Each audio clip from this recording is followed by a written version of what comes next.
மன அழுத்தம் அது உங்களை வளர்க்கும் ஒரு எச்சரிக்கை. நீங்கள் தனியாக இல்லை. இந்த உலகில் அனைவருக்கும் மன அழுத்தம் இருக்கிறது. ஆனால் எல்லோரும் அதில் தோல்வி அடைவதில்லை. சிலர் அதிலிருந்து வலிமை எடுக்கிறார்கள். முதலில் ஒன்றை புரிந்து கொள்ளுங்கள். மன அழுத்தம் ஒரு நோய் அல்ல, அது ஒரு நிலை.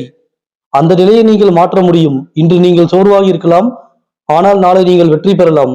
மனம் சோர்ந்தால் வாழ்க்கை முடிந்து விடாது. மனம் தளர்ந்தால் தன்னம்பிக்கை குறையும். தன்னம்பிக்கை குறைந்தால் முயற்சி நின்றுவிடும். முயற்சி நின்றால் வளர்ச்சி நின்றுவிடும். அதனால் மனதை விட்டுக் கொடுக்காதீர்கள். மனமே உங்கள் முதல் எதிரி. மனமே உங்கள் முதல் நண்பன். எதை தேர்வு செய்கிறீர்கள் என்பதில் உங்கள் கையில். கடந்த காலத்தை நினைத்து அழாதீர்கள், அது முடிந்த காலம். எதிர்காலத்தை நினைத்து பயப்படாதீர்கள், அது இன்னும் எழுதப்படாத கதை. இன்று மட்டும் கவனம் செலுத்துங்கள். இந்த நிமிடம் முக்கியம். இந்த நிமிடத்தில் நீங்கள் உயிருடன் இருக்கிறீர்கள். அதுவே பெரிய ஆசீர்வாதம். சுவாசத்தை கவனியுங்கள். ஆழமான மூச்சை உருவாக்குங்கள். மூச்சு உங்கள் உயிர். மூச்சு உங்கள் சக்தி. மன அழுத்தம் வந்தால் உடல் இறுக்கமாகும், மனம் குழப்பமாகும். அது மருந்து அமைதி. அமைதி வெளியில் இல்லை, அது உங்கள் உள்ளே உள்ளது. சத்தத்தை குறையுங்கள். சிந்தனையை மெதுவாக்குங்கள். சமூக வலைதளங்களை சிறிது தள்ளி வையுங்கள்.